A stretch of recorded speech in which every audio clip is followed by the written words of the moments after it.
Good morning, ladies and gentlemen. This is J.R. Moore coming to you live from deep in the mountains of the Missouri Ozarks. On Tuesday, the 23rd day of January, year of our Lord 2018, 2018. Welcome to the John Moore Show. Prepper tip of the day. I want to encourage all of you to don't overlook primitive weapons. That would be bows, crossbows, slingshots, spears, probably other ones as well, but that would be the main ones. Axes and tomahawks, obviously. Don't overlook the primitive weapons. They're still very effective and still quite deadly in the hands of people who are trained to use them. This first hour we will have open lines, and we're going to have a little discussion here about Nibiru. We haven't talked about this in a long, long time. I did a telephone conference call with my friend Alexandra in the Czech Republic yesterday morning. She is the sponsor of the Prague Peace Prize, which I was awarded last July in Prague, Czech Republic. And part of our conversation had to do with Nibiru. So let's just begin from the beginning. It was the late spring of 2000. Two friends of mine, independent researchers, they didn't know the other was going to approach me. They both independently approached me to inform me about this matter called Nibiru, Planet X Wormwood, the Destroyer. Lots of names for this thing, usually called Planet X or Nibiru. And I listened to them both patiently, and I'm thinking to myself, man, you guys need tinfoil hats really bad. This is some really bizarre, strange stuff you're trying to tell me here. But I knew these guys to be serious researchers and that they look deeply into things. So I took the information. I went to a friend of mine who's connected to the lettered agencies, as we say. And he listened to me patiently, and he basically told me I needed a tinfoil hat, but he said, John, I'll check it out and I'll get back with you. About a month later, he did get back with me, and he said, yes, it's true. This matter is real. The U.S. government's been very aware of this since at least 1979, if not earlier. I've since found out it was far earlier, but they confirmed it in 1979 with the Pioneer 10 space probe. That's when things got serious. So, both for the government and, of course, at that point in time when I got this information for myself as well, that's when I began my own research. If you've also have been researching Planet X or Nibiru, you've probably gone down some of the same trails I have, finding out about Zecharia Sitchin's work, Immanuel Velikovsky, and others. My friend Professor McCanny, his work. And try to put the pieces together, which I was doing that in 2000, 2001, and so forth. And then in 2008, something else happened. I was having lunch with a friend I served with in the military, and I'm telling him about Planet X, and he starts telling me about a briefing he was at, a briefing that took place in 1985, a classified briefing put on by the U.S. military. At that briefing, they were told the following: gentlemen, during your lifetimes, not your children's, not your grandchildren's, during your lifetimes, these oceans will come out of their basins, flooding all coastal areas worldwide. And when it comes time to retire, you just might want to retire to the Arkansas, Missouri Ozarks as one of the known safe havens. Well, that was the beginning of things falling into place for me in terms of the privileged access and the privileged knowledge I've been able to acquire. It's called synchronicity. It was only a few weeks later, and I say a few weeks, 3 or 4 weeks at the most. Another friend of mine called me. At the time, he was an instructor at a university in Rolla, Missouri, teaching a course on international relations. He asked me if I would come and do a presentation on international terrorism. I agreed to do so. So I traveled down there, did a presentation, not knowing there would be a second presenter, a former intelligence officer from the U.S. military. So we both did our parts of the presentation, and then myself, the former intelligence officer, my friend, the college professor, the wife of the former intelligence officer, we all went to a pizza place We were in Rolla, and to socialize and talk, get to know each other.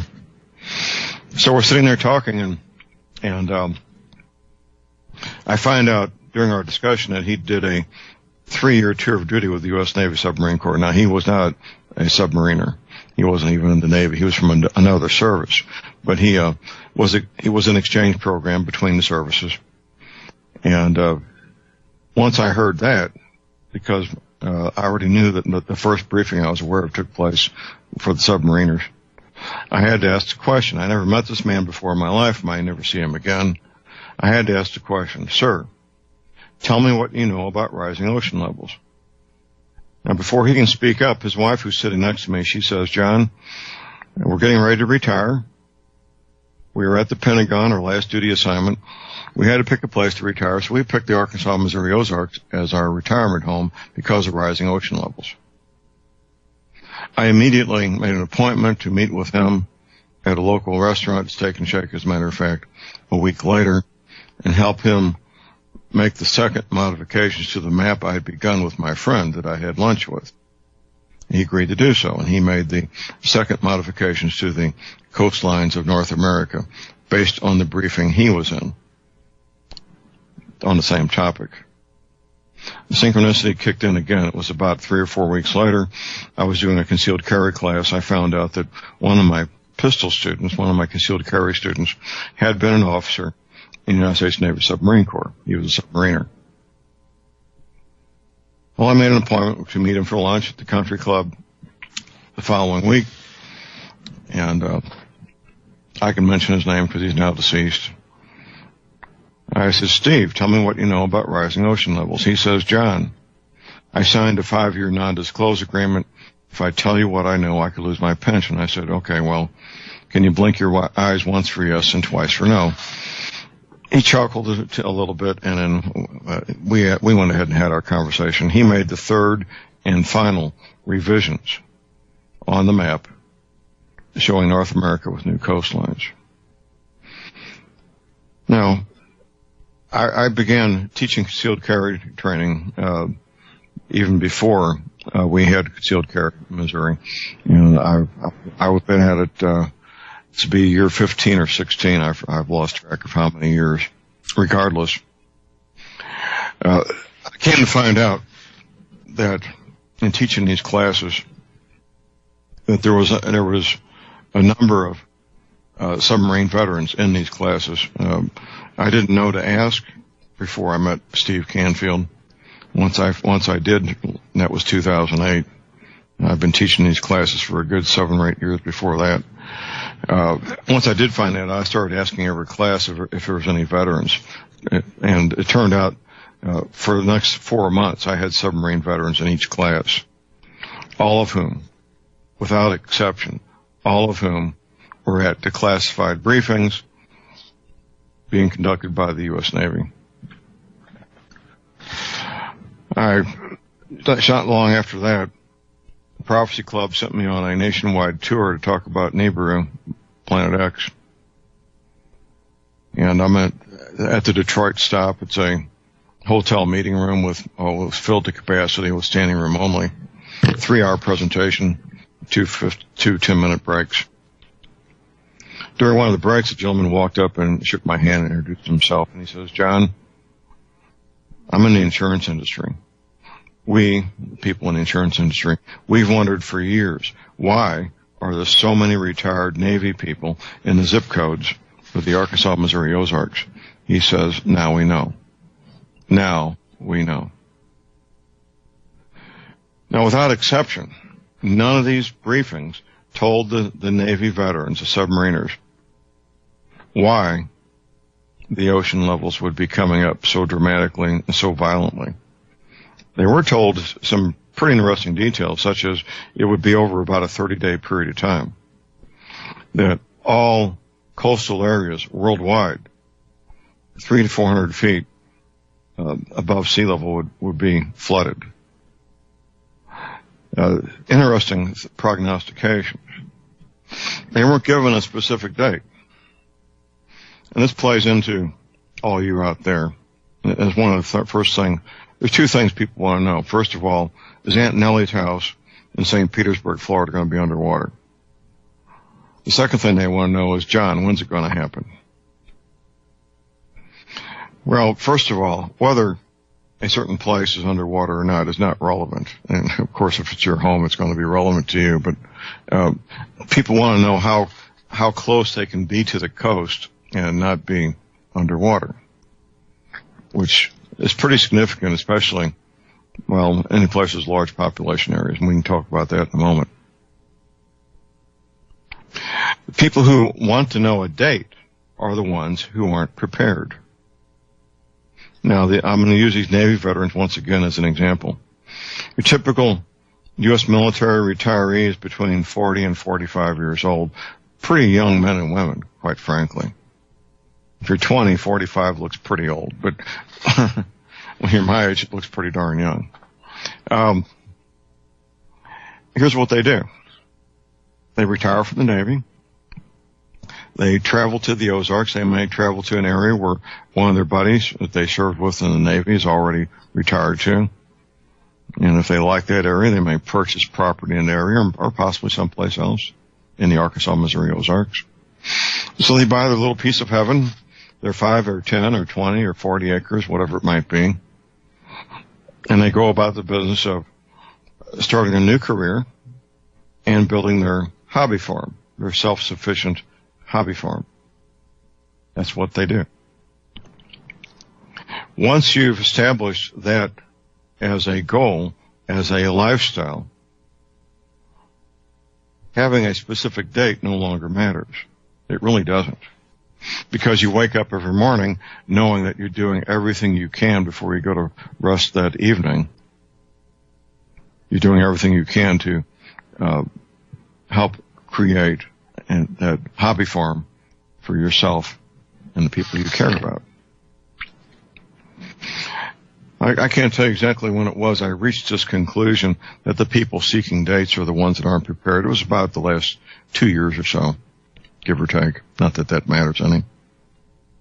But it has proven to be very true. It's proven to be quite true, and it will continue to be quite true. The people seeking a date are the ones who are not prepared. Now, they break down into different groups. The biggest group is those who want to continue their current career, lifestyle, place of residence until the last moment when they have no choice, and then they will leave and commence building their safe haven, their hobby farm, whatever it might be. And then there are those who they're ready to pull the trigger and start that lifestyle. They haven't quite done it yet. They know they want to do it. They know they need to do it. And they're looking for that last little nudge to get them to pull the trigger and commence that lifestyle. I'm sure there's other nuances and subcategories, but that's the two that I see the most. You hear me frequently talk about the maps on TV shows and movies that we talk about, our little project that we have to locate new maps of continents with new coastlines. That's the reason we do this, is to help people understand what's going on, help people know that the powers that be have known about this for many decades. I was a bit taken aback when we started finding these images going back to the 1960s and even the 1950s. We have not, I think the earliest one we found is 1952, if I remember correctly, from Look magazine. Let's see if I can see that here real quick. It's not popping up in front of me. Yeah, Look magazine, July 1952. That's a long time. What was that, 65 years ago? If it goes back that far, the Navy map being published in a national publication, we may find images even older than that. I don't know. Professor McCanny thinks if we start looking at science fiction films or comic books from the 1940s and 30s, we may even find images going back to the 1940s or 1930s. I don't know. It doesn't change our perspective that much. It doesn't change what we need to do any at all. It does add fuel to the fire as to how long the knowledge has been part of the powers that be. There's lots of rabbit trails you can go down in this whole area of Nibiru, Planet X. One of the things that's fascinating, in my opinion, is the knowledge that the Gulf Stream stopped June 12, 2010. In a way, I was, quite frankly, I was a bit grateful that that had happened, because now I had something that was easily provable that I could demonstrate to people with hard scientific evidence that things are very strange and getting stranger and getting more dangerous in terms of climate and violent climate change. It's easily scientifically provable that the Gulf Stream did in fact stop June 12, 2010. The evidence is easy to find. The U.S. Navy publishes a brand new map every 24 hours showing ocean surface temperatures. Let's see, I don't know if Tim got this. We lost the image we had from before June 12, 2010. One of our listeners recovered one, and it looks like Tim hasn't got it posted yet. That's been more than a week ago. The ocean surface temperatures before June 2010. We need to get that back up on my website. If you do go there, it's on the right side of my homepage. It says Gulf Stream has stopped current Navy map. There'll be a warning that'll pop up saying your computer's going to explode into flames if you go to this website, the U.S. Navy. It will cause no harm. Don't worry about it. Here's our break. Call number is 800-313-9443.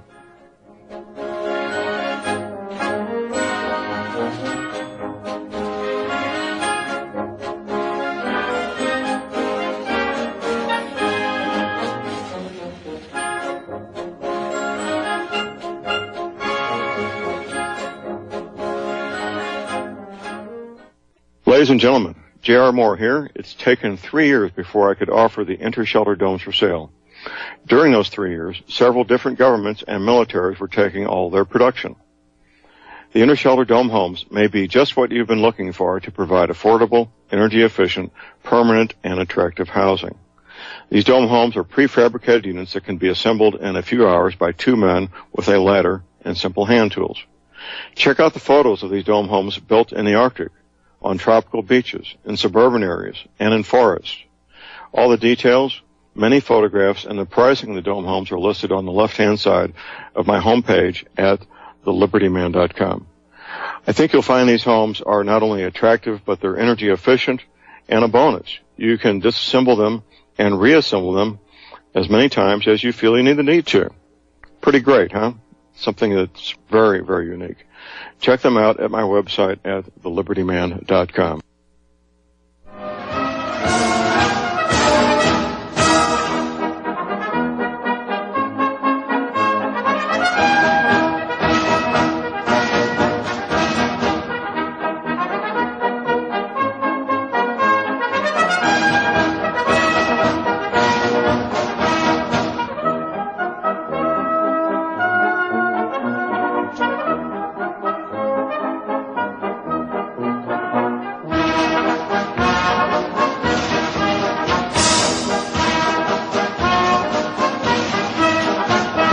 We are back, ladies and gentlemen, we're back. J.R. Moore here on Tuesday, the 23rd of January.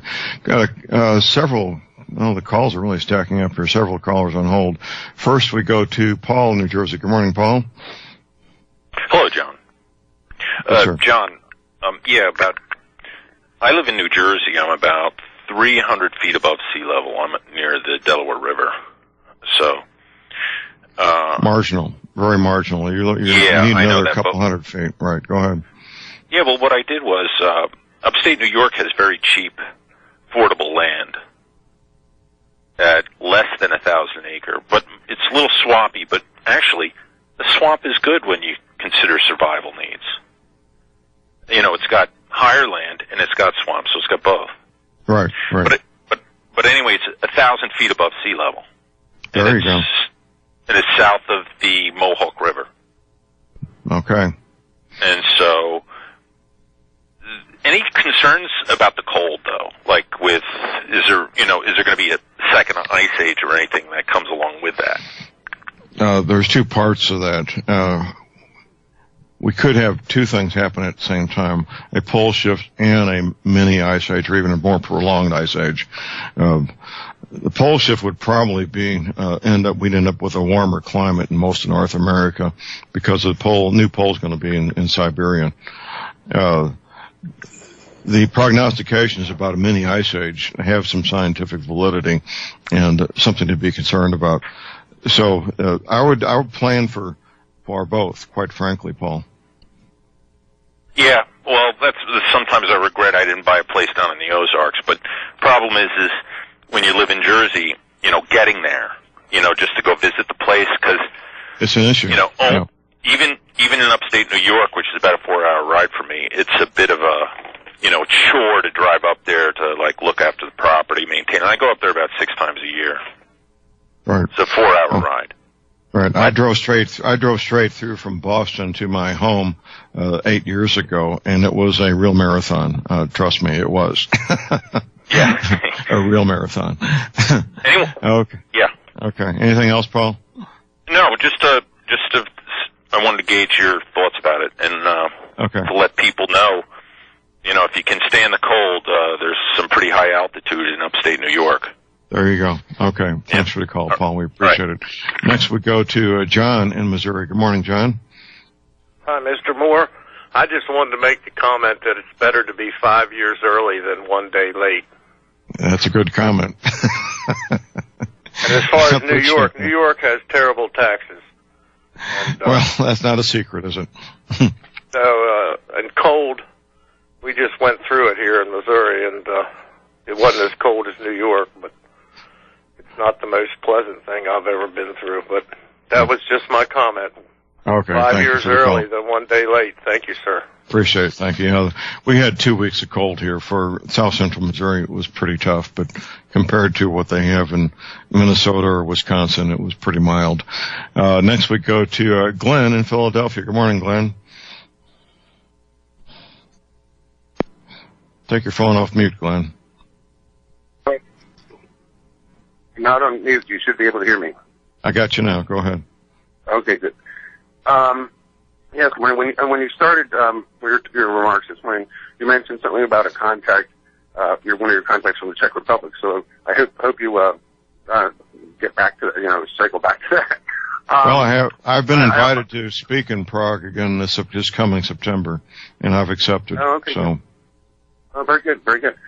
I myself have been kind of going back and looking up stuff about Nibiru lately because of how the squawk about it has diminished so markedly since the election and other concerns and things like that. It's been displaced in the media a lot, and even in the alternate media.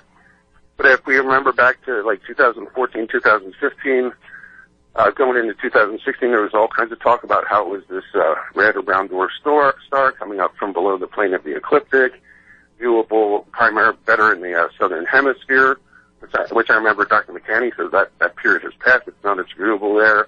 We heard all about the Catholic Church and the Satan telescopes and all this kind of stuff. All of that stuff has evaporated for the moment.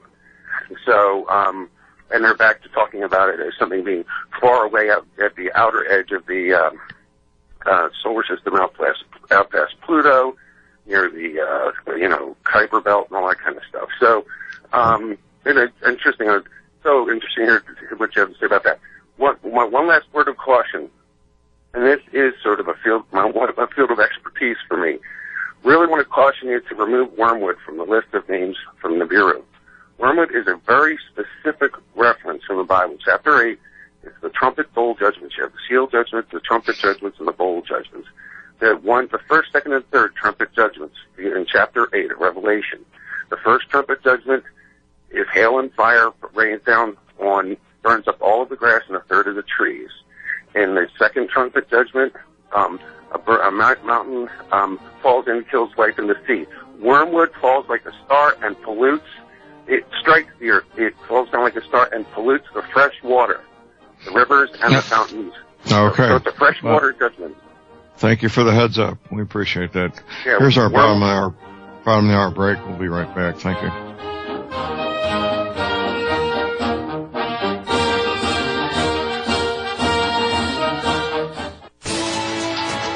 You are tuned in to the Republic Broadcasting Network. Visit our website by going to republicbroadcasting.org.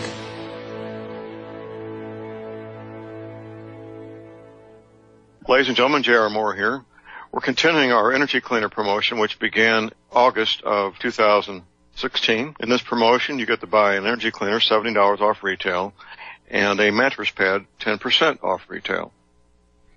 $200 of the purchase price of the energy cleaner goes to Republic Broadcasting. This is a great way to help get energy cleaners out to people who need them and have some financial issues to deal with. And, of course, a great way to support Republic Broadcasting. Here's what you do.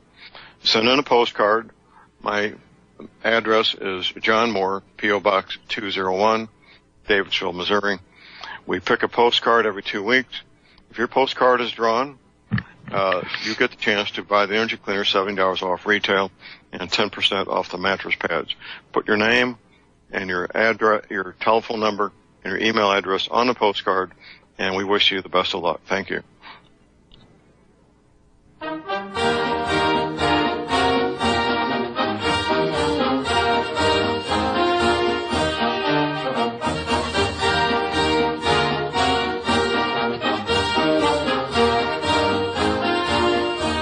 All right, we are back, ladies and gentlemen. We're back. J.R. Moore here on Tuesday, the 23rd of January.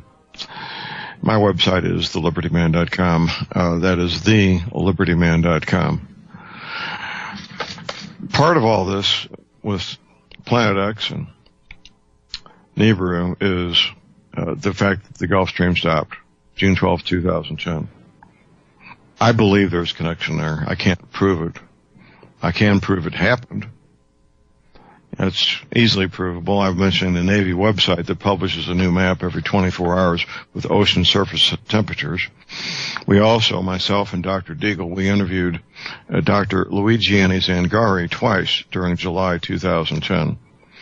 Both those interviews are archived at my website at thelibertyman.com. On the left-hand side, you'll see in bold black letters, the Gulf Stream has stopped. Radio Interview 1, Radio Interview 2. Now, Dr. Zangari is a PhD scientist living and working in Italy, along with a team of scientists in North America and Europe, studying nothing but the Gulf Stream 24 hours a day. Well, not 24 hours a day, but they have scientists who do monitor equipment 24 hours a day. But that interview, those two interviews are right there to listen to. Also, at my website, of course, are energy cleaners. This is my home business. If you have joint pain, arthritis pain, back pain, you probably need an energy cleaner. You're not getting a great night's sleep. You're taking pharmaceutical products to sleep at night. That's not good. Get yourself an energy cleaner. I use mine every night.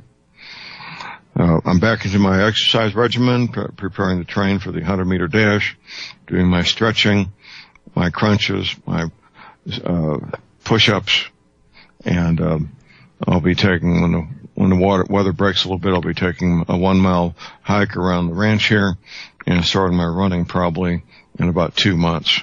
I'll start doing my sprints. Energy Cleaner helps me wake up pain-free in the morning, and it can you also. Only $285 shipping included to American zip codes. What are you waiting for? You need another day or two of pain? You don't need that. I take PayPal, MasterCard, Visa. Most people these days are going ahead and getting a mattress pad to go with the Energy Cleaner from the get-go. We have the handy travel size, 12 by 24 inches, twin size, full Queen King, California King. They're all right there at my website at thelibertyman.com, where you can place your order using PayPal, MasterCard, Visa. If you need to send a check, my address is right there also. Or you can call my toll-free order line 24 hours a day. Here it is, 800-592-9543. I say again, 800-592-9543. Nibiru, Planet X. What a strange topic. One of the reasons I was grateful for the Gulf Stream having stopped is I could talk to people about that and their eyes wouldn't glaze over. Which is typically what happens if you just commence a conversation trying to inform people about a planetary-sized object coming to our solar system. One of our listeners sent me a book. This has been 4 or 5 years ago. The World Book Encyclopedia of Astronomy. World Book Encyclopedia of Astronomy. It's a single volume, hardcover. The centerfold is a diagram of our solar system, and it shows the Earth, 9 planets, and a 10th planet coming through there on an elliptical orbit, right there in the centerfold of the World Book Encyclopedia of Astronomy. I believe published about, I think it was 1982. I don't have it right here in front of me, but I believe it was about 1982. From 1979 to 1982, there were several mainstream articles. We're talking papers like the New York Times, Washington Post, and so forth. They published articles from scientists discussing Planet X. How about that? By 1983, I believe it was, that pretty much dried up, and there's been no more mainstream attention of that kind. Although, let's see, when was it? Was it 2009? That scientists were claiming they found another planet. What do they call it? Your name's escaping me right now. But that was in many mainstream publications that particular summer. And it's since gone away. You don't hear anything about it anymore, as if it never existed.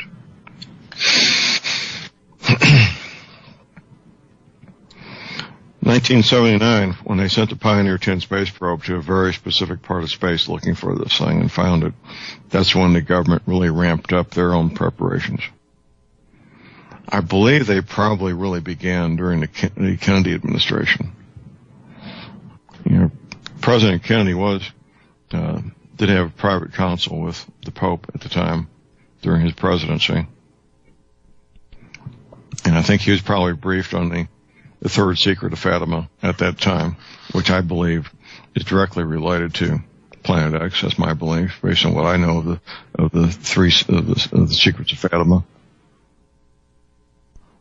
The Cold War was a perfect cover to have the federal government start spending hundreds of millions, if not billions of dollars getting ready. Beginning in 1979, however, they really started spending some money. Oh my, did they spend money, and they still are. You can do simple Google searches to verify what I'm saying, that the CIA moved most of their operations from Langley, Virginia to Denver. National Security Agency moved from Maryland to not only Denver, but Utah and other locations, including Atlanta. Atlanta is the highest altitude major city east of Mississippi, by the way. Then, of course, there's always one of my more fun ones, and that's the research facility at Plum Island off the coast of New York, about a 300-acre island, about 100 miles out, that was built post-World War II to do scientific research on really fun things like anthrax and foot and mouth disease. Pretty smart, don't you think? Have that on an island out there in the Atlantic Ocean, 100 miles off the coast. So the press release said they were shutting it down and selling it because they ran out of space, quote unquote. When you look at a Google Earth map, aerial photograph of Plum Island, you'll see it looks like a 300-acre golf course with about 5 buildings on it. Hardly ran out of space, hardly. So where do they move it? Where they moved it to the worst possible place you could move that kind of facility, Manhattan, Kansas, in the middle of the most productive agricultural real estate on the planet. That's where they moved it to. NSA, when they were moving from Fort Meade, Maryland, to Denver, Their press release was pretty humorous, actually. They said they could no longer get enough electricity to meet their needs. They think we're idiots. They think people really believe that the local power company couldn't provide all the electricity that the U.S. Army needed at Fort Meade, Maryland? Hardly. But that was a press release. Now, CIA's press release for moving from Langley to Denver was even more hilarious. It was so hilarious their own people were making fun of it. They've changed it since, but the original press release said, we want to break up the good old boy network that's been in place for so many decades. Well, as I said a moment ago, even their own people were making fun of that. So now the current press release removing all these thousands of men and women, their spouses, their families, their cats and dogs, all their furniture, all that distance, 2,000 miles away, for operational reasons. Excuse me, for operational reasons? In your dreams. Well, I guess you could say if Langley, Virginia is going to be underwater, it would be an operational reason, wouldn't it? That would be pretty smart. Now, this evidence is easily found. Now the Vatican Library was shut down for, I believe, 3 years, maybe slightly longer. The press release on that was that they were doing remodeling. Now, the Vatican Library had been open every business day for probably 1,000 years. I don't know how long. Many, many centuries.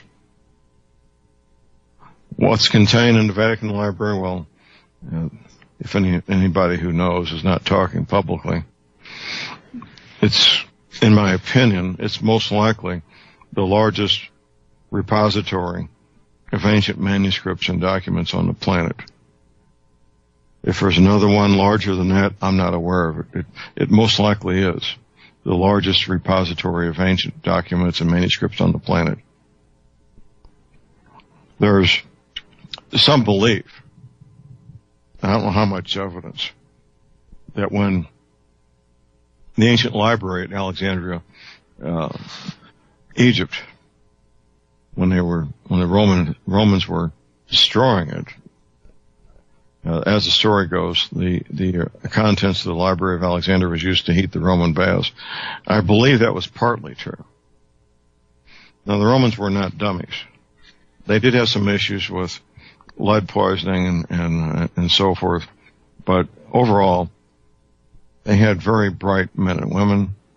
They had sophisticated knowledge of engineering, mathematics, science, chemistry, and so forth.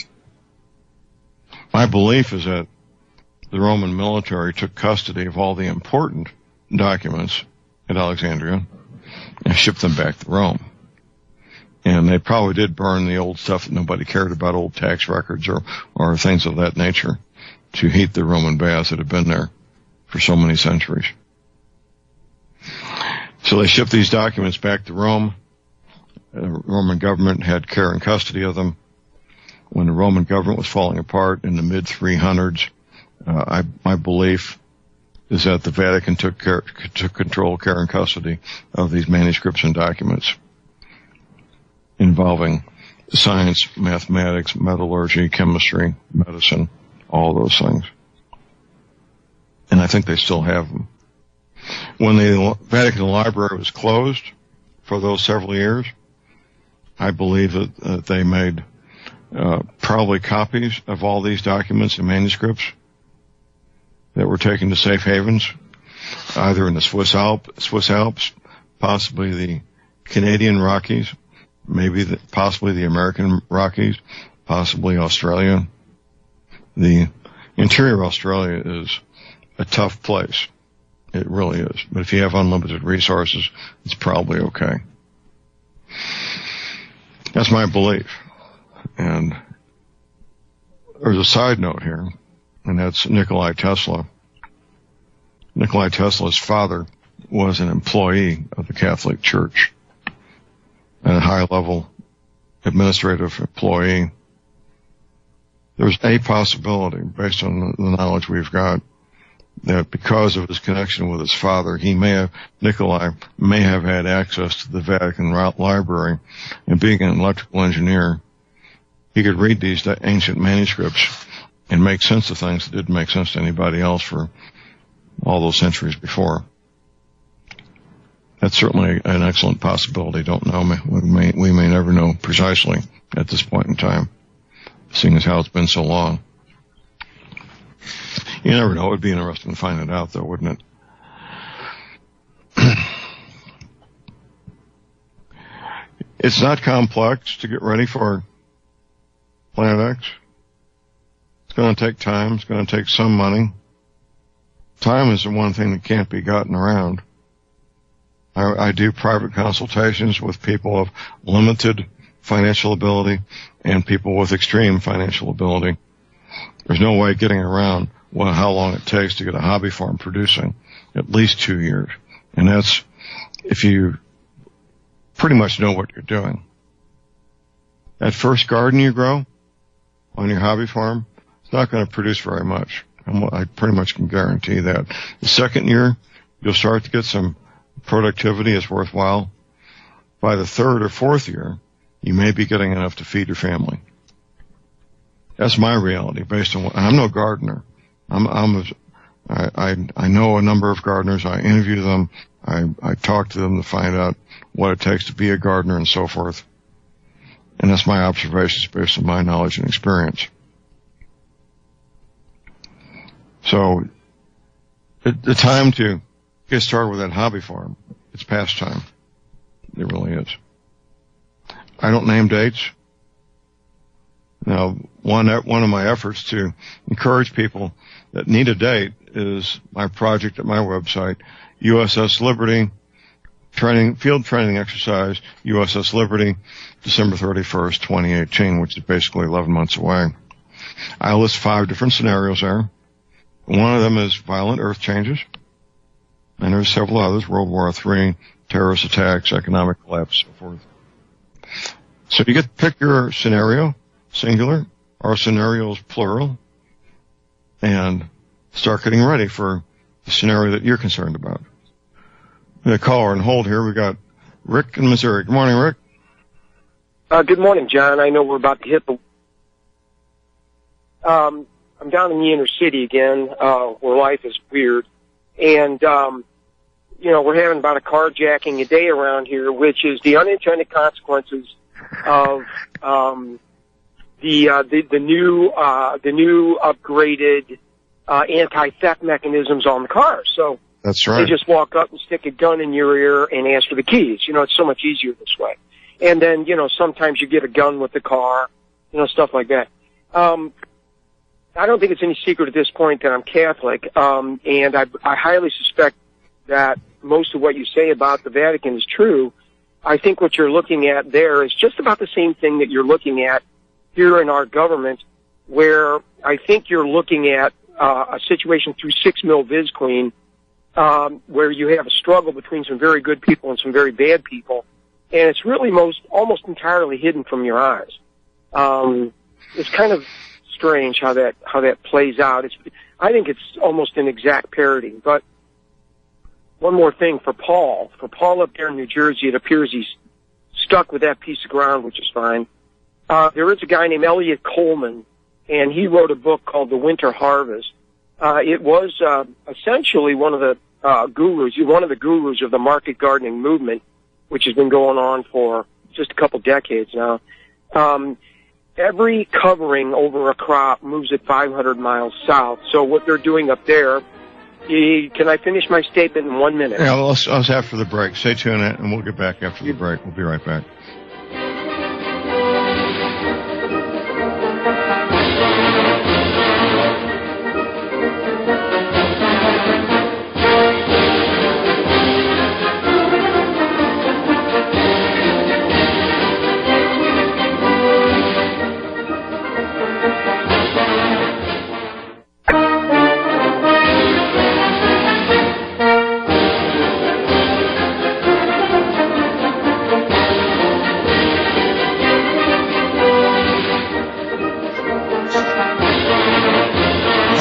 We are back, ladies and gentlemen. We're back. J.R. Moore here on Tuesday the 23rd. Let's continue with your comments there, Rick.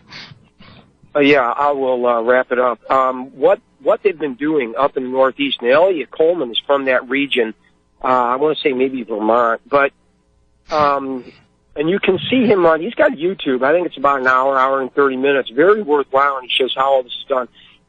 What they're doing is they're putting up caterpillar tunnels with low tunnels inside them, so you've got two separate coverings, and they're successfully growing lettuce and things like that all year round up there. So they're essentially moving their time zone about 1,000 miles south. So, if I think from a prepper perspective, if I were, well, maybe Paul or maybe anybody else. What's his book again? What's the title of his book again, Rick? The Winter Harvest by Elliot Coleman. The Winter Harvest. Okay. The Winter Harvest. Yeah, it's a quintessential work. It's a famous book in its own right. But you can see the YouTube, and it's very it's done by him, personally by him, and they'll show you how to do this. But for anybody thinking about growing food when it's cold, and so if we have a shift or something that's not particularly advantageous, or if you're in one of the northern climates and you just have to grow food, this is a good way to do it. Okay. Appreciate the help there, Rick. All right. Okay. Not at all. Thanks a lot. Okay. All right. Bye. Here's our last caller this hour, Dave in Texas. Good morning, Dave. Hey, John, really enjoy the show. I am a organic hobby farmer, rancher, gardener, and I had a comment for all those people out there that are doing the same. You have to be very careful about the manure sources that you use, because almost all of the hay out there now that animals graze on, whether it's your goats, your donkeys, your horses, or your cattle, is sprayed with this Roundup-like weed killer that kills everything except for grass. Now, it passes right through the animal and goes right into the manure, and even if you're laying down the hay, let's say, in your area to provide a cover, that stuff is going to be in the soil and allowing or not allowing any sort of crop growth at least for 2 years. Right. Well, glyphosate is a powerful, dangerous chemical, and we need to be very cautious about anything that's associated with it, don't we? We do, and the unfortunate thing, as I was saying, is almost all hay out there that you buy at the feed store has been grown on a ranch that is using some form of glyphosate, and aside being bad for your health, it will absolutely kill any broadleaf plant, which is a vegetable, a tree, anything like that. Right. So you're wondering why your garden isn't growing. Well, take a look at that.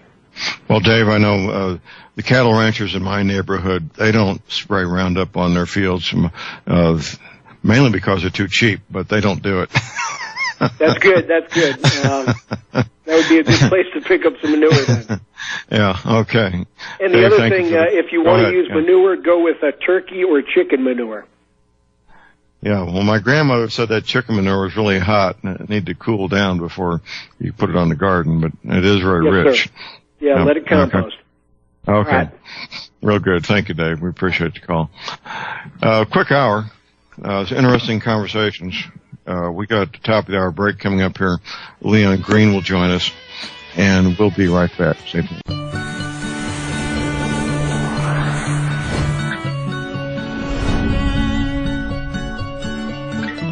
right, we're back, ladies and gentlemen. J.R. Moore here on Tuesday, the 23rd day of January. A prepper tip of the day. Don't overlook primitive weapons. Bows, crossbows, slingshots, spears, axes, tomahawks, knives. Don't overlook the primitive weapons. They're still very effective in the hands of a person who's trained to use them. And they can be a lot of fun as well. Okay, we have patient waiting agreement, my friend Leon Green. Leon is a gentleman who's taken the time and made the effort to become quite knowledgeable about all the wonderful ways that doTERRA essential oils can impact your life to help you have the fun, full, happy, productive life that we all want to have. And Leon, I'm jealous. You are at the SHOT Show this morning. Good morning, sir. Good morning, sir. How are you doing? Really good. I got a request of you. I want you to take out the map of the SHOT Show and find the Ruger display, and I want you to pick up and inspect the, listen carefully, Ruger Precision Rimfire. This thing just hit the market just in the last few days. It's a bolt-action .22 caliber long rifle, modeled precisely after their centerfire version of the same rifle. It looks like a real nail driver there, Leon. Just looking at this thing. So I'll expect a report from you next week after you get a chance to inspect this new piece of equipment that Ruger's come out with. Okay. Okay. Well, I was talking to my pastor the other day. We've had Missouri's been one of the hard-hit flu states, and I'm considering setting up something at the church to put the oil into the air there. What would be a good oil to put in the air at a public gathering, do you think? I would definitely say the On Guard, the proprietary blend by doTERRA. Then I'd also put in there Breed, and maybe a citrus oil, whatever one you like Citrus Bliss, another blend, or any of the lemon, wild orange, any of those. Because, you can mix them however you like, but I would do if you have the Ace Diffuser, that's the one that doesn't use water, so it would be easier on the staff there, and they can leave it on as long as they, whereas the other one, are very good, but you still have to add water. Right. You have to do that every 4 to 8 hours. And in that case, if they're only there in the daytime, big deal. Now, with the diffuser, would you cut the oil or I should say dilute it with another oil such as coconut oil or something to make it go farther? No, sir. That Ace diffuser is made specifically for essential oils, and you don't have to dilute it with a fractionated coconut oil or something like that. Just use it straight, and you can adjust the volume. So if it's a really large church, you may need more than one. So I have the VA in Aurora, Colorado, and they have 850 rooms, and so that one has 46, and they even have some going right into the vent duct. So it works very well in that regard. But this church isn't all that big. It's about the size of a basketball court. It's not terribly large. Okay. So you just may need two there. But I would do the Ace diffuser because it has 1,500 square feet capacity. So if you did two, both on ends, each ends, you'd be able to cover the entire. Okay. Well, that's good to know. And what about frankincense? Would that be good to put in there? Yes, that would be good. And most people don't put it in there because the price. But yes, you can do that. Remember frankincense and myrrh, of course, have a biblical connection. That everybody knows about. So that for that crowd, just knowing that they're breathing the same thing that baby Jesus was breathing is kind of a neat thing, isn't it? I agree. And you have those little sample bottles, like the quarter dram bottles. You can bring those in there. Put some oil in them, and then you can either give them to your pastor and people on the staff so they can have it locally. But yes, if you had, and I think I've sent you that information on the oils of the Bible, so you could forward that to them. So, if you had a chance, you could even do a 5-minute description of the oils, and if they wanted it, they could get that same thing I forwarded to you that you could forward to them. So they would be able to learn more, and then eventually you could even do a mini class for the people who wanted more information. Right. Well, it's anytime you approach a group with a product to sell, it's very tough place to be, to say the least. It really is. I understand. I'm not so sure about my expertise in being able to do that. But on one hand, on the other, I want to help people. You know, all these people are suffering from the flu, and you also, at least I know, and it's not necessary. Yeah. And they struggle. People getting flu vaccinations, which don't work, and can actually cause harm. Doing other things that, taking antibiotics when they got a viral infection. I mean, how crazy is that? I know. But we do what we can, don't we, Leon? Absolutely. And I mean, even out here at Frontside, I'm taking precision class after the show, but yesterday on the range, they had the SHOT Show day at the range out here at Frontside. I didn't know it was the third year, but they had two Dillons out here, the minigun, 7.62. Right. I have some video of it. Incredibly fast. I mean, this reminded me of the Sea Whiz on board the Navy ship I was on. You call them Dillons? Yeah, they call them Dillons. Yes. And so it's pretty much a 7.62 minigun mounted on a Humvee or a Flyer. Is Dillon Precision involved in that? No, I don't think so. I think it's just called the Dillon. I don't think Dillon Precision. Okay. Well, I always heard them called General Electric miniguns is what I always heard them called, but maybe there's something else going on there. That's a phenomenal weapon, and I used to watch them in Vietnam, it's, it doesn't even sound like a machine gun, and the tracers are just a steady stream. It's almost like watching a fire hose, the water coming out of the fire hose, at night. You're right. In fact, I could take photographs at night with a regular camera of the tracers, with my little 35 millimeter camera. They're phenomenal weapons. They had one mounted on a Jeep, a regular M151A1 Jeep, and it was so much power when this thing would set off, it would lift two wheels of the Jeep off the ground when it was shooting from the side. That's how powerful it was. Amazing.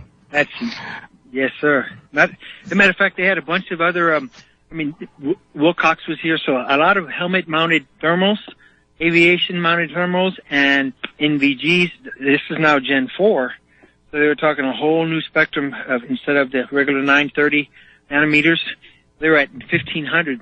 So, they've just taken another step further, and then they had some very expensive drones, and there was one I was quite interested in until I found out the cost. It could carry 2 pounds, so it could go 7 miles and 100 miles an hour.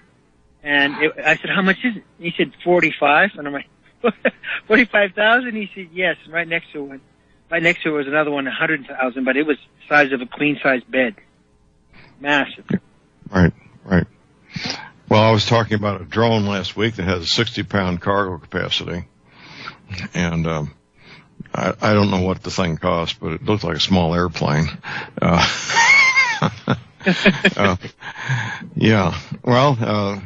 Maybe at some future date we may maybe use drones to drop off essential oils. What do you think, Leon? That was the motivation. I asked, they were like, well, what do you want to be able to do? And I said, NVGs, essential oils, and because of how ignorant they were, they didn't know anything about it. I said, ammo, anything that's specific, a med kit. And so I asked him, what's the max weight? In matter of fact, somebody on my team was on National Geographic's Doomsday Prepper. And on that, if you go look it up on YouTube, you'll see Dave Mays. He's out of Tennessee. And he ended up lifting up some oils and dropped it off at a nearby complex. He did it all through the drone. There was a video on there. And so it's on YouTube. It shows them. If you just YouTube doTERRA, National Geographic or Doomsday Preppers, and you see the oils drone, you'll see it. I'll forward it to you. And it's quite good to be able to do that. I was thinking about surveillance as well, and be able to keep an eye on your property, especially if there's an assault. Well, I would be sure to keep the drone protected from EMP. Correct. To the best of your ability, as well as the control mechanism. Of course, one's not any good without the other. Right. And I would rather than go with one expensive one, I would get 2 or 3 less expensive ones, so I had some backups. I agree. And I asked him about that. I said, are these all hardened? And he went in depth because, obviously if he does all these governmental contracts, that's the first thing they're concerned about. And I said, hey, have you ever had any of the birds, the actual bald eagles and brown eagles, take out the drones? They said, well, these are too fast for it. But, there's lots of drones in Africa and Europe that have been taken out in Russia by these birds. There's a video on YouTube that shows 4 ways drones are eliminated, and I was surprised that some of the birds are so irritated at these flying devices that they'll go up there and they'll take them out of the sky and drop them to the ground. Are they attacking them as they would a food source, or some other reason? No, it seems to be more territorial. I mean, you'll see them sweep up either up the bottom and they just take them out. So it's more like an irritant. You're in competition for the food. Yes, sir. Okay, well that makes sense.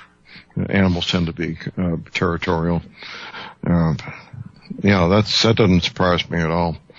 Well, ladies and gentlemen, we're talking about essential oils here, and among all the other fun stuff such as Ruger precision rimfire rifles and drones and miniguns, doTERRA essential oils will help you have the healthy life that you want to have. You want to get started with doTERRA essential oils. It's real simple. A couple of things. First of all, get yourself 2 different editions of the same book. The title is Modern Essentials. The book is Modern Essentials. The 5th edition is, if you can only get one, get the 5th edition.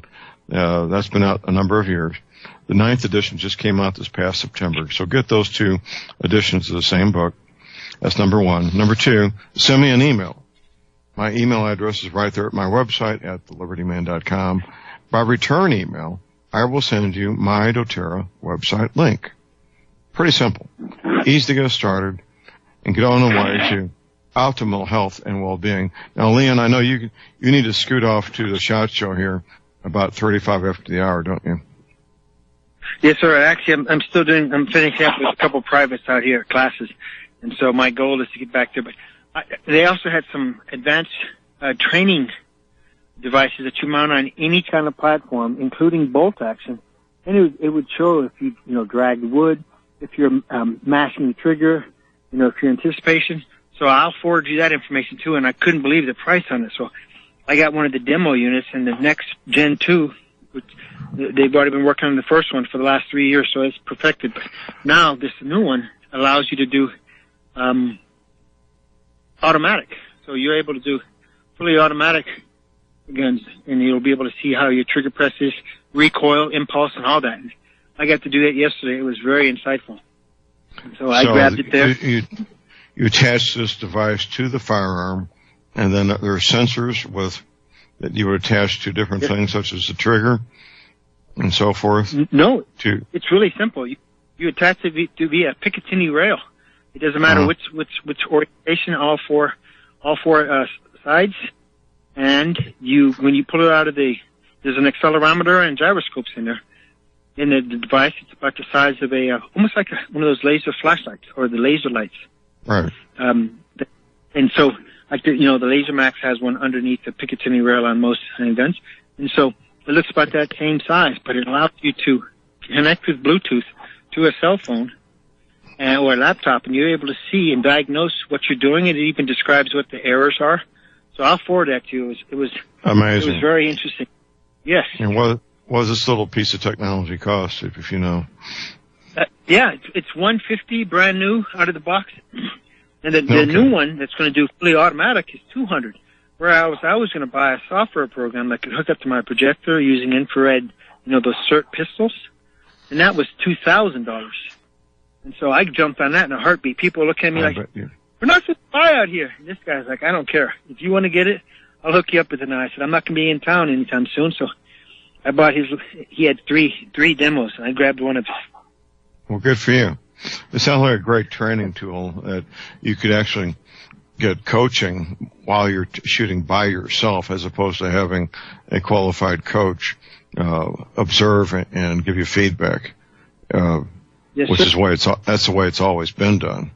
In fact, military, I don't know I doubt, I've never seen this personally, but different militaries have had training aids where the shooting coach could see what the shooter was seeing with this contraption of mirrors that would allow you've seen those things.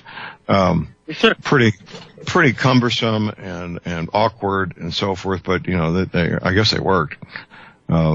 It's just the modern age that this technology is creeping in to all aspects of what we do with firearms, isn't it? Yes, sir. And what's nice about this, you can use this on both dry practice, simunitions, and lives, and they can go all the way up to 50 cal. So it's incredible. The calibers, the whole range. So you can put it on that precision 22 and see. Okay, you're dragging wood. No, it goes in depth of what you're doing. So I'll forward this to you. There's already YouTube videos out there that you can see on it, and I'm excited about the other one because I was coming out of the holster so fast. He said, of the 5 shots that you had on these moving targets, they only missed one of them because I was, my cyclic rate was so high that they said, we couldn't even catch it. So the new one will be able to catch full auto, which I'm excited about. Well, it is an exciting piece of equipment, no doubt whatsoever. Well, Leon, essential oils can and will change people's life for the better, won't they, Leon? Absolutely. And they're not dependent on technology. All they need to be is cool, dark, and dry. So you can use them 24/7. I had people here out at the range, people I'm going to be with in the private class today. She was sick, and she's like, I don't like taking drugs, any pharmaceutical things. And her husband, I said, I'll even give you some samples. And because she didn't know the nature of it, and he didn't know about it, it's trying to educate people who are ignorant. And so I know. It's a tough challenge. Hold that thought, Leon. Hold that thought. We got a break. We'll be right back.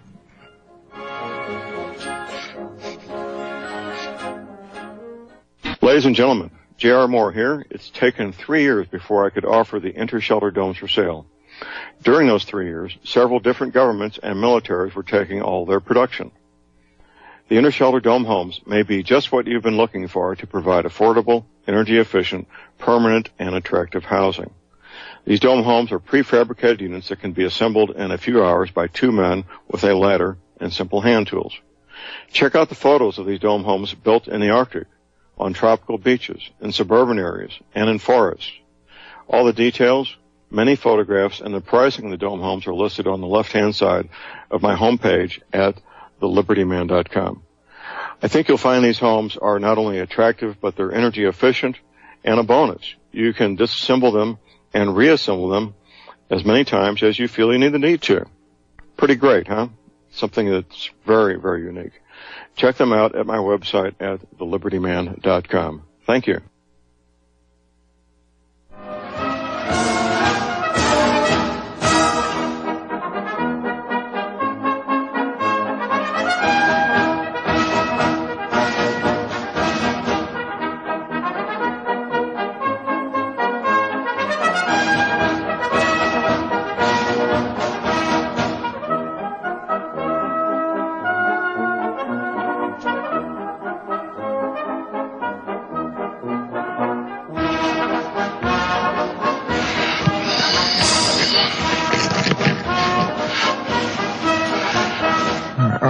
We are back, ladies and gentlemen. We're back. J.R. Moore here on Tuesday, the 23rd January. We've got breaking news.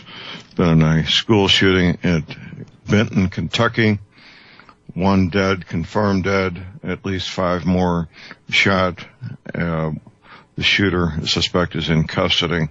That's Benton, Kentucky, Marshall County High School. Be praying for those folks down there. We're visiting with Leon Green. We're talking about the doTERRA essential oils, and something that would help somebody on security detail at a church or a school would be the peppermint, wouldn't it, Leon? Absolutely. Peppermint's very good. It's a vasodilator.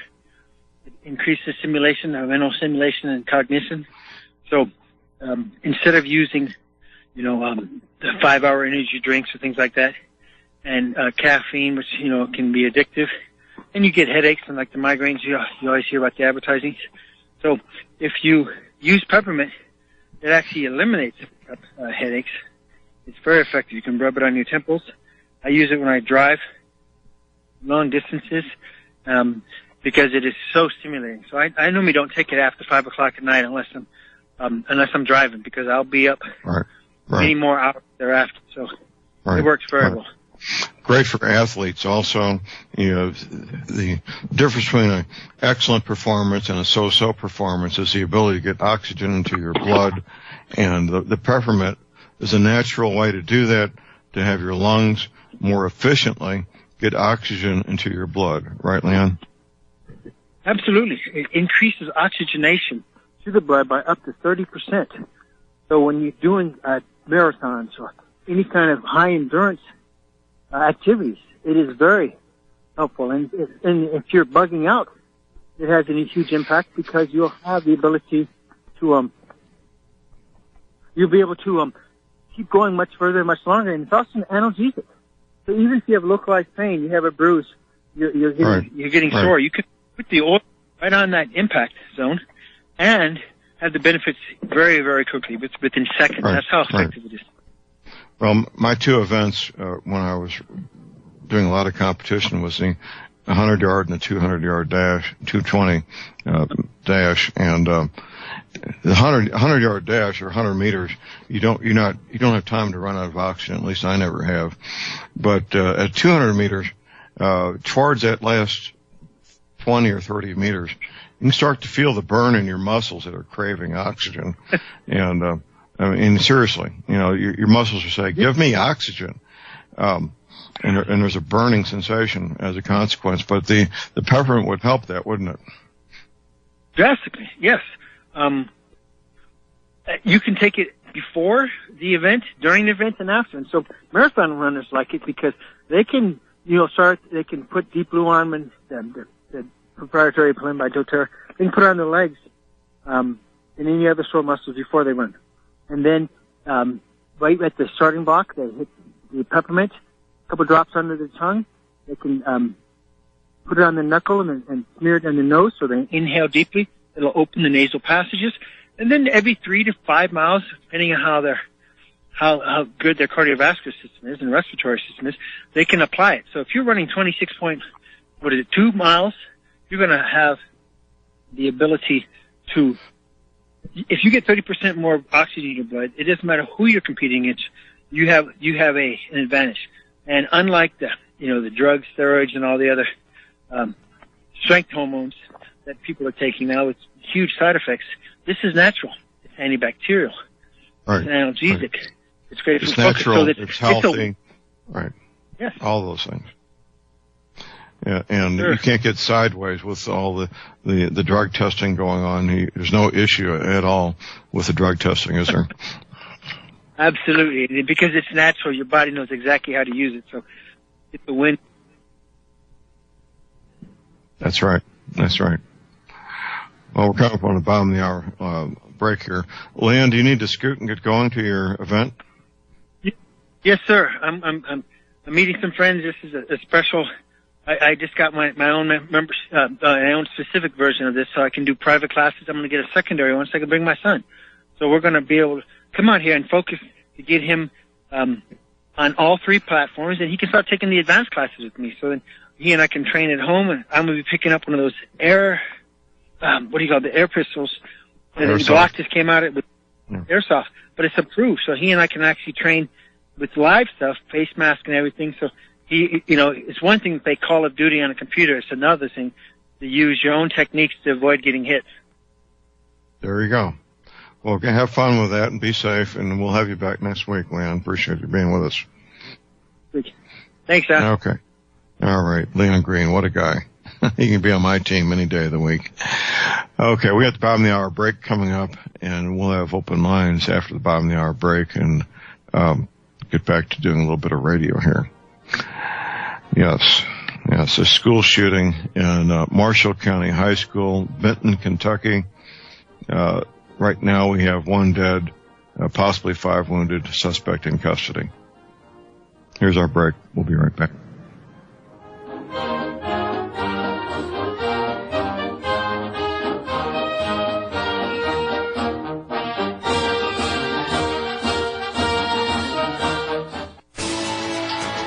You are tuned in to the Republic Broadcasting Network. Visit our website by going to republicbroadcasting.org.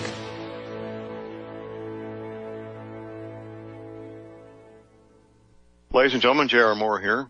We're continuing our Energy Cleaner promotion, which began August of 2016. In this promotion, you get to buy an energy cleaner, $70 off retail, and a mattress pad 10% off retail.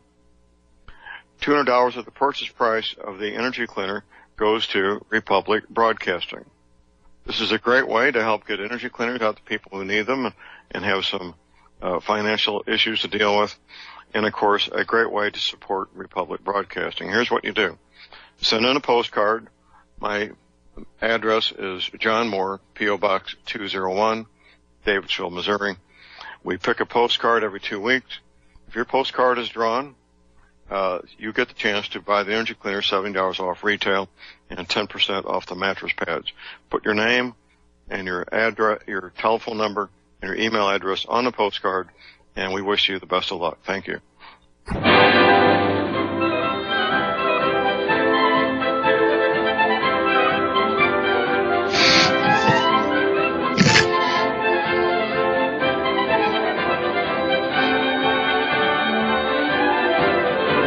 All right, we are back, ladies and gentlemen. We're back. J.R. Moore here on Tuesday, the 23rd of January, into the fourth week of the month already, fourth week of the year. My website is thelibertyman.com. That's thelibertyman.com. There's lots there. There's an awful lot there. There's a book there. It's a free download. Let me see if I can find this thing real quick. Under free downloads on the right-hand side of my website, we've got free downloads, and click on that, and let's see if free downloads pops up. And here we've got the book. Here's the title of it. It's kind of a long title, but hopefully the title will pique your interest. This book isn't sold anymore. New copies can't be had. I've seen used copies as much as $300 on Amazon. It's not popping up. But Matrix 3 Volume 2 is the short title. Vladimir Valerian, Matrix 3 Volume 2. It's a 1,000-page book. And it will help explain what's going on in this world of ours. Okay, let's see. See if I can get to this in a 3 Volume 2, VOL 2. Okay. Because I want to read the whole title to you here. I got the hard copy here about 10 feet from me, but I can't run over and pick that thing up while I'm doing this. That's not going to work. Okay, Matrix 3, Volume 2. I'll just paraphrase the title. The psychosocial electromagnetic manipulation of human consciousness. Very important book with a lot of excellent original source material in there. And I think you might get a lot out of it. Also, my website, of course, are energy cleaners. Now, energy cleaners help people that have joint pain, arthritis pain, back pain. That's what energy cleaners do. If you've got arthritis pain, or joint pain, or back pain, well, check it out. Check it out. You need an energy cleaner to help you with those things. Why have another day of joint pain or arthritis pain? Why have another night of not sleeping like you want to sleep? What's the purpose of that? So get yourself an energy cleaner and get on the road to recovery, to getting your life back. And I think you'll like it. I got a reference here. Used copy, $281. Matrix 3, Volume 2, The Psychosocial, Chemical, Biological, and Electromagnetic Manipulation of Human Consciousness. Published originally in 1985. Book's about 4 inches thick, 1,000 pages.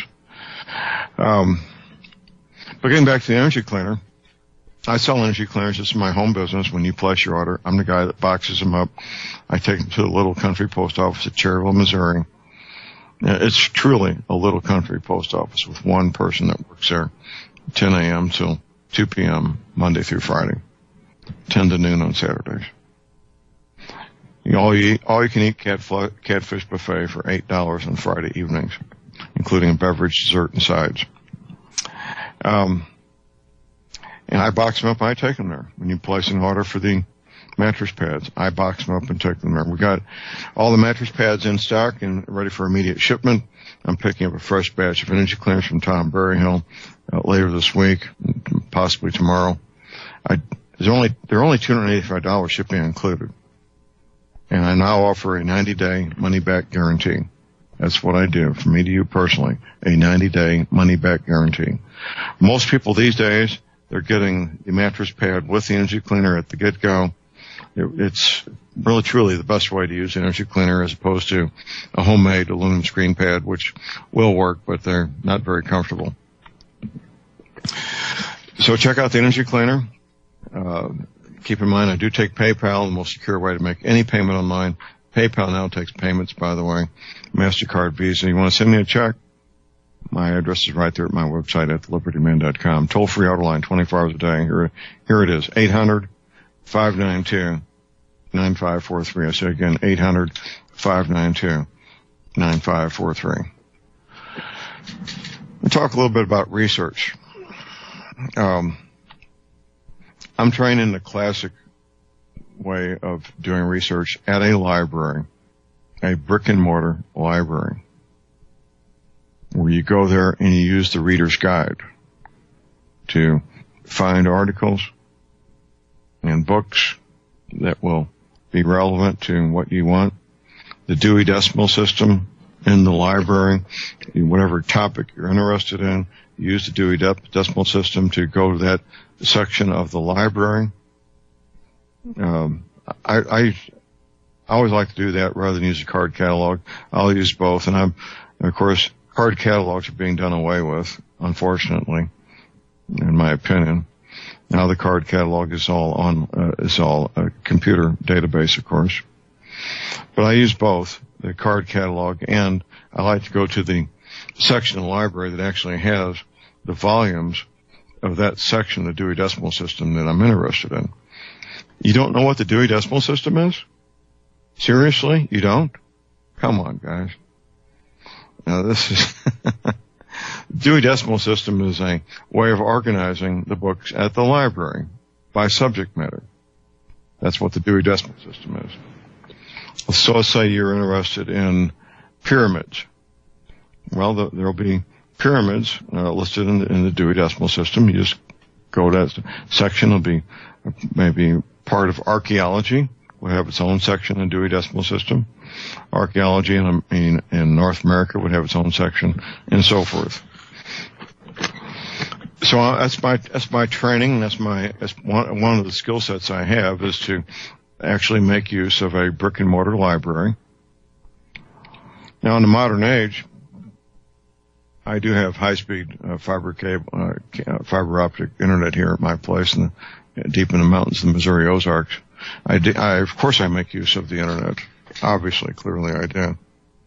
But what do? If I have a topic I'm interested in, I go to Amazon and look for books in that area of whatever it might be. YouTube?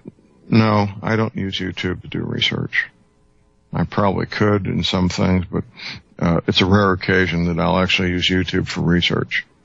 I want to find books, ink on paper books that are in the Library of Congress that address the topic I'm interested in. That's what I want to find. So I locate those books. If there's 8 or 10 or 20, I'll review the ones that are available and make a determination of which 1 or 2 or 3 might be most relevant to what I'm trying to accomplish. So how do you do that? Well, you read the review of the book, you see how many pages there are, try to get an idea of the goal of the author, try to get an idea of the qualifications of the author, how long ago it was published, There's a lot of things that go into making that determination, at least for me, anyway. And then I'll buy a book or 2 or 3 books on a topic, depending on what the topic is. Sometimes there may only be 1 or 2 books.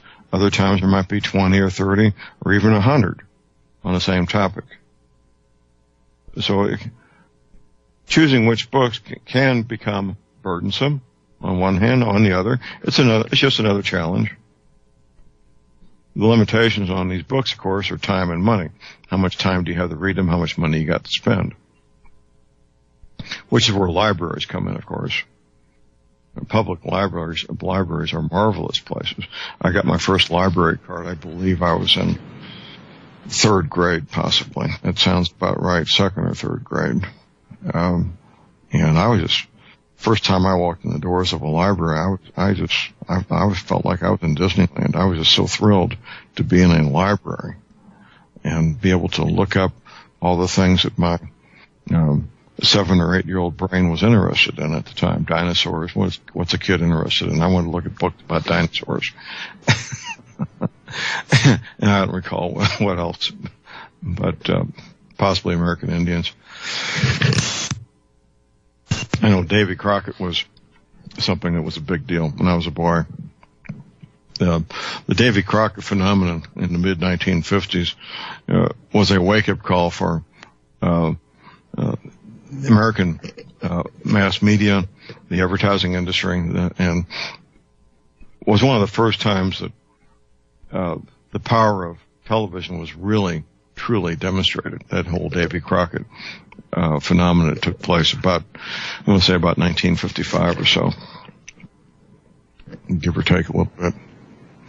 The number of coonskin caps and all the related paraphernalia that was sold in this country was just phenomenal. But getting back to research, what do I look for in a book? Well, going back to Matrix 3, Volume 2, I look for footnotes. I want to know where the author got their information so I can look up that information myself. Now, the footnotes might be fairly comprehensive, or they might be rather brief and cursory.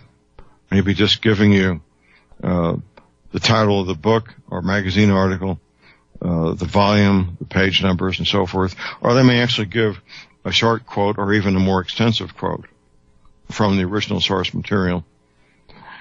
What Matrix 3 Volume 2 does is reproduce in its entirety, frequently in its entirety, original source material. That's why this book is 1,000 pages, because they reproduce original source material. That's highly unusual because of copyright issues, because of expense, and so on and so on. It's rarely done, but Valerian did that with this particular book. It's a series of books, and it's part of an institute that Valdemar is part of. And I don't know if the institute's still in they call it Leading Edge Research. It is a group that put this to the publisher that he's associated with. 971 pages. Leading Edge Research. I'd love to see the book put back into print. I'd love to see a Kindle version of it. It will fill in a lot of gaps for you. We keep wondering, why are things going the way they're going? Why are things happening the way they're happening?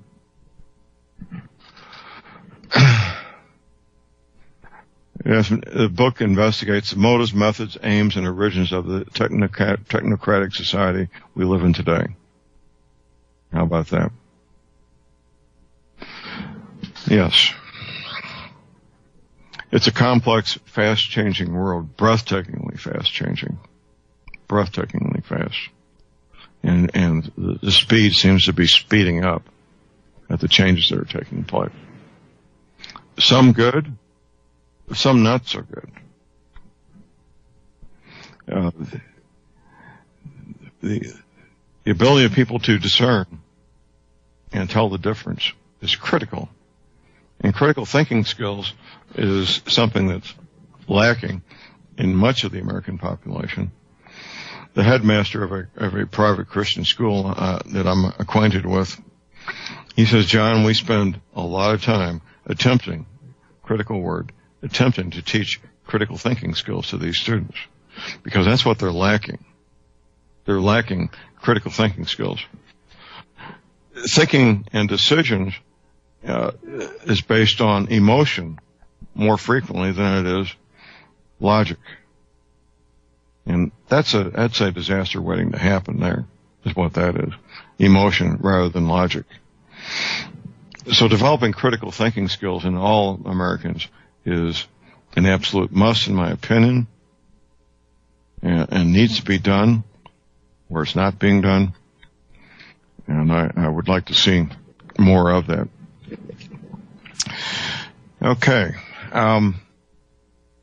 Research. How do you learn to do research? Well, I guess you can self-teach yourself. There's another friend of mine. She was in the administration of St. Louis University, a law school, and St. Louis University Medical School was most of her adult life. And she said, the people that get a seat in either place are the top of the top. They come from all over the planet, literally, to get a seat in St. Louis University Medical School, St. Louis University Law School. Typically having, a very high grade point average, very bright SAT scores and so forth, high IQ men and women that don't know how to use a library. They literally, many of them, don't know how to use a brick and mortar library. I find that a sad commentary on our society, on our culture, on our educational system. But that's the way it is. So these youngsters show up at St. Louis University, and during the first week during orientation, they physically walk them to the brick and mortar library, and they walk in the door and they say, ladies and gentlemen, this is a library. Sort of like the football coach holding up the football. Gentlemen, this is a football. That's how basic it is for many of these youngsters. And we're talking men and women who are 22, 24 years old that have already graduated from a 4-year college degree someplace to get into St. Louis University Law School, St. Louis University Medical School. That's pretty pitiful. And they're eliminating books is what they're doing. I was talking to my grandson a few months ago, and they don't even issue textbooks. Everything's on laptops or tablets, online. They don't even get to store it in their device. Apparently, they have to have access to Wi-Fi to be able to read their own textbooks. Which is why when football teams on a road trip, they can't even read their textbooks because it's all on Wi-Fi. I think that's wrong. That's just absolutely wrong in my opinion, but that's what it is, and I'm not going to change it. There should be a way they can at least download these things into a flash drive and read them at their leisure, wherever they might be, with or without Wi-Fi. Something's wrong there. Something's definitely wrong. Getting back to this book, I keep the book Matrix 3 Volume 2 handy. The binding, I had to replace the binding with cable ties. The binding was coming apart. I got my copy back in 1995 when it was published. It was a brand new book. It was a gift from a friend. Here's a break. Stay tuned. We'll be right back.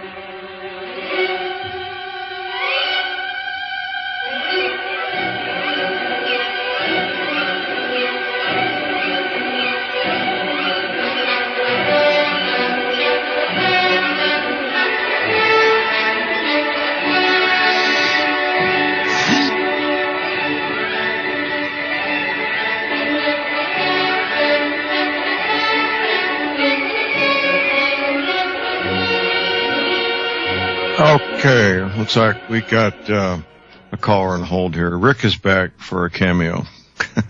Yes. I'm sorry about calling twice, but I had two quick comments. One was my wife teaches in a private high school, and everything is done by laptop online, including your final exams. They have something called Exam View, so that the teachers don't have to grade 200 final exams. You still have to grade the essay part, but the rest of it is all just plug and play. And they're doing that grades 6 through 12 in order to supposedly integrate these kids into society as we know it at this point. But they've got a full-time tech team to keep this place running in this high school. So it's just, the wave of the future, I'm sure. One more thing. With respect to doTERRA oils, I waited a long time to place an order, but got procrastinated, and I kept running out of them, etc. But I placed an order yesterday, a pretty big order. Well, for me, it's about $250. But here is the deal: if you go to $100, you get a free orange, and if you hit 200, you get free frankincense, which was $75. And frankincense was on my list anyway, so I was able to buy some more common things. I was able to get some extra lemon and lavender and other things like that because I didn't have to pay for the frankincense. So that was great. So I don't know if anybody's thinking about ordering $200 worth, but you do get a free $75 frankincense, and that's a huge discount then. It is. It's a massive discount. Good. Thank you for pointing that out, Rick. We appreciate it. That's okay. All right. You betcha. Okay, bye. Okay, thank you. And then also, if you buy a kit from doTERRA, you get your choice of a rifle or a shotgun or a pistol class at a front sight. And that's something that Leon's put together for us, and it's our little promotion that we're doing here on the John Moore Show. One of the free downloads there under there's a couple of I want to mention here because we're almost out of time. The Art of Artificially Sweetened Times. It's about 19 pages. It gets into all the harmful effects of all without exception, all the artificial sweeteners. Right above that is a letter written by apologizing from the former president of the Canadian Dental Association, apologizing and asking for forgiveness from the entire country of Canada because he used to advocate the use of fluoride inside human beings in drinking water and so forth. Very, very powerful letter. Can you imagine the humiliation of being the president of the Canadian Dental Association and asking your entire country for forgiveness that you used to advocate that human beings put fluoride inside their bodies in drinking water or any other way? Now, how about that? The protocols for treating cancer right below Artificially Sweetened Times, A World Without Cancer, Ultimate Guide to B17. That's about 30 pages. It has the protocols to safely, easily, cheaply cure cancer. How about that? Here we are. We're finished. Get your medical supplies, your energy cleaner, your essential oils now while you can, your firearms ammunition. Never ever give up your guns. Please do have a fun, safe, productive day. And God bless America.